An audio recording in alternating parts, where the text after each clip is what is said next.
Assalamualaikum warahmatullahi wabarakatuh. Nasykurullah syukuran katsira bi qiraatil hamdalah ala hidayatihi wa taufiqihi alladzi nahnu na'isu biha wa nusalli wa nusallimu ala Muhammadin ala juhdihi wa bazlihi li tablighi syara'i illa hidayatan lana. Amma ba'du, askurukum syukran jazila ala ma sa'adatikum bil huduri fi hadzal fas. Sawfa yasiru alaikum khutbati ala lughatil Indonesia khususan. Ikhwani wa akhawati al-izza wa asdiqa wa zumalai kama araftum al-an ana sa'aqra'u alaikum nahwa kitabul fiqh, insyaallah. Kitab fikih yang kita baca pada hari ini insyaallah, yakni yang berkaitan tentang negara Indonesia yang akan hancur. Jadi negara Indonesia yang akan hancur ada 5 tandanya. Tanda-tanda Indonesia akan hancur. Pertama, pajaknya menyiksa rakyat dan rakyat merasa diperas. Itu tandanya Indonesia akan hancur. Kalau itu terjadi, karena ini berdasarkan hadis Nabi. Yang kedua, Indonesia akan hancur kalau hukumnya tajam ke bawah, tumpul ke atas. Artinya rakyat yang kecil tidak mendapatkan hak, tapi orang-orang di atas berupa konglomerat dia mendapatkan keringanan hukum dan bahkan kadang menginjak-injak hukum. Itu tandanya Indonesia akan hancur. Yang ketiga, jabatan diberikan kepada orang-orang yang bodoh dan orang-orang yang rakus, orang-orang yang suka khianat. Jadi orang bodoh diberi jabatan, orang rakus diberi jabatan, orang yang khianat diberikan jabatan. Nah, itu tandanya Indonesia akan hancur berdasarkan hadis Rasulullah. Nah, yang keempat, apabila rakyat menampakkan maksiat, kelihatan dia diam. Ada kesalahan-kesalahan, dia diam saja, tidak menegur para imam, para pejabat, dan tidak menegur orang-orang yang berbuat maksiat. Jadi rakyat memilih diam daripada menyarankan atau memberikan pelajaran atau memberikan peringatan, sehingga maksiat berkembang di mana-mana.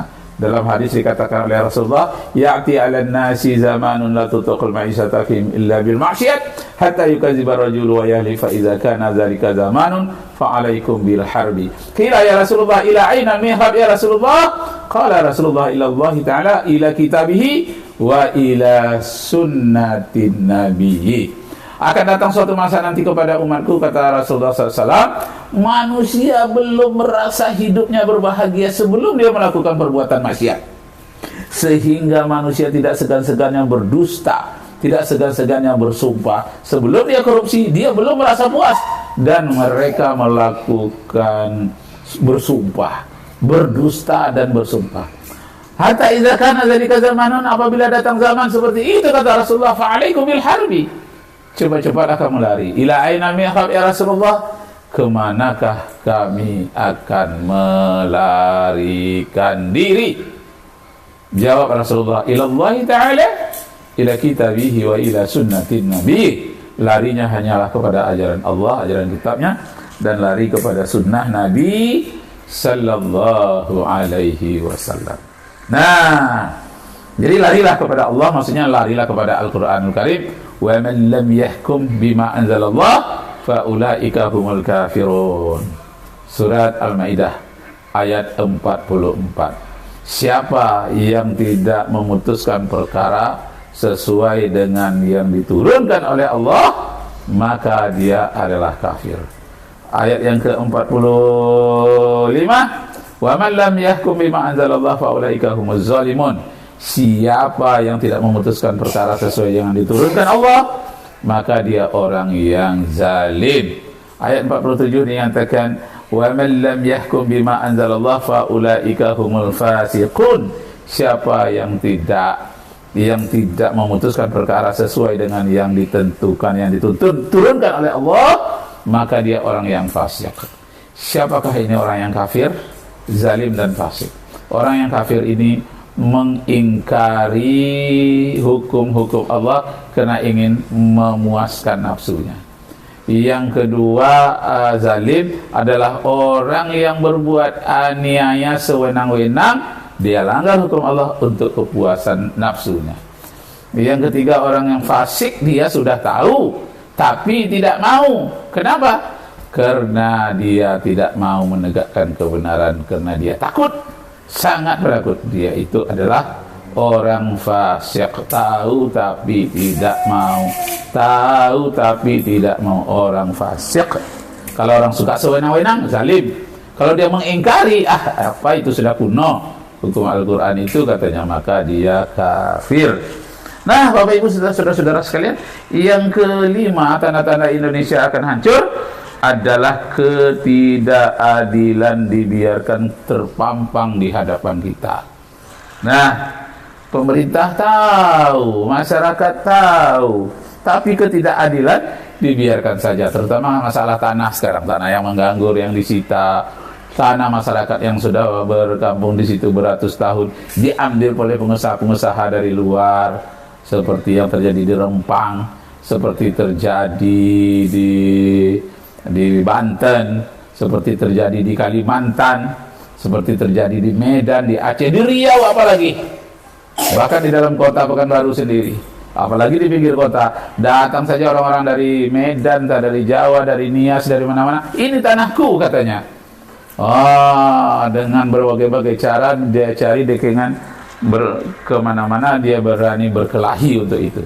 Masya Allah, kalau itu dibiarkan, tanda-tanda negara akan runtuh. Allahu Akbar, luar biasa. Nah, satu lagi, hadis Nabi mengatakan, sayati 'alan nasi zamanun la yubaliyal mar'u aina akhadha maluhu aminal halal aminal haram. Akan datang suatu masa nanti, manusia tidak lagi memperdulikan dari mana dia mendapatkan tanah, harta, duitnya, tak peduli lagi dapatnya dari mana, tak peduli dia dapatnya dari cara yang halal atau cara yang haram, dengan cara tipuan-tipuan online. Tidak peduli dia. Sekarang banyak tipuan-tipuan online dengan memakai seragam polisi, memakai seragam satpam, memakai seragam orang-orang berpangkat semua. Dia gertak, coba dalam waktu 5 menit kalau kau tak kirim sama aku sudah tahu rahasiamu, aku tahu rumahmu. Waktu 5 menit kalau tak dikirimkan, kamu akan habislah kamu nanti. Begitu katanya. Untunglah ada alamat-alamat tertentu diberikan oleh orang yang merasakan dia diperas melalui online, cepat-cepat melapor. Ini satu kehebatan pula. Ada sarjana-sarjana hukum yang berkumpul, membuat persatuan, membentengi agar umat ini tidak lagi diperas secara penipuan online. Nah, Bapak Ibu saudara sekalian, kembali kepada hadis tadi dinyatakan, ya'ti 'alan nasi zamanun la yuballiyal mar'u aina akhadha maluhu aminal halal aminal haram. Akan datang suatu masa nanti kepada umat manusia, dia tak mau peduli lagi, yang penting dapat harta, apakah caranya yang halal atau cara yang haram. Na'udzubillahi min zalik. Kita simpulkan kembali, negara akan hancur menurut Rasulullah. Ini Indonesia, Konoha, salah satu contoh saja. Yang aslinya dari Rasulullah bunyinya begini, tanda-tanda negara yang akan hancur, kata Rasulullah, itu satu, pajak-pajaknya menyiksa rakyat dan rakyat merasa diperas oleh pajak-pajak itu, artinya tidak rela segala dipajakin. Yang kedua, hukum itu tajam ke atas, tumpul ke bawah. Artinya hukum itu hanya dinikmati para pejabat saja, orang-orang yang berduit atau para konglomerat saja, itu berlaku hukum kepada dia, sedangkan yang di bawahnya terinjak-injak, seakan-akan hukum tak berlaku kepada dia. Disitulah lahan-lahan rakyat banyak di pinggiran kota itu dicaplok oleh orang-orang yang punya banyak modal, dan orang-orang miskin disuruhnya pergi dengan ganti rugi, sudah diganti tapi banyak ruginya. Kadang-kadang tak diganti sama sekali. Masya Allah. Nah, itu tentang hukum yang tajam ke bawah, tumpul ke atas. Yang ketiga, jabatan diberikan kepada orang-orang lemah, orang bodoh, dan orang rakus, orang khianat. suatu negara, bukan Indonesia saja. Tadi itu di awal sebagai pendahuluan saja. Seluruh negara di dunia kalau melakukan ini, tanda-tanda negara itu akan hancur. Nah, itu yang ketiga. Yang keempat, rakyat lebih memilih diam ketika ada para pejabat berbuat kesalahan, berbuat kezaliman, dan maksiat-maksiat berkembang tanpa ada yang menegurnya, tanpa ada yang memeriksanya, tanpa ada yang mengendalikannya. Maksiat berkembang di mana-mana. Terakhir, yang kelima, ketidakadilan yang sangat timpang dibiarkan saja. Sangat jauh jurangnya antara orang yang kaya, orang yang miskin. Terjadi jurang yang sangat lebar.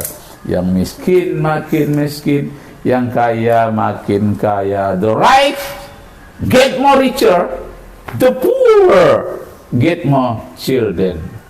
The rich get more richer, the poor get more children. Yang kaya bertambah hartanya, yang miskin bertambah anaknya. Ilahina arju minkum afwan in wajadtum fiha khata'at. Ila liqa' ma'as salama. Syukran jazila ala istima'ikum. Wabillahi taufiq wal hidayah. Wassalamualaikum warahmatullahi wabarakatuh. Rakib Jamari dari Pekanbaru, Riau, Indonesia. Allahu Akbar, Allahu Akbar, Allahu Akbar.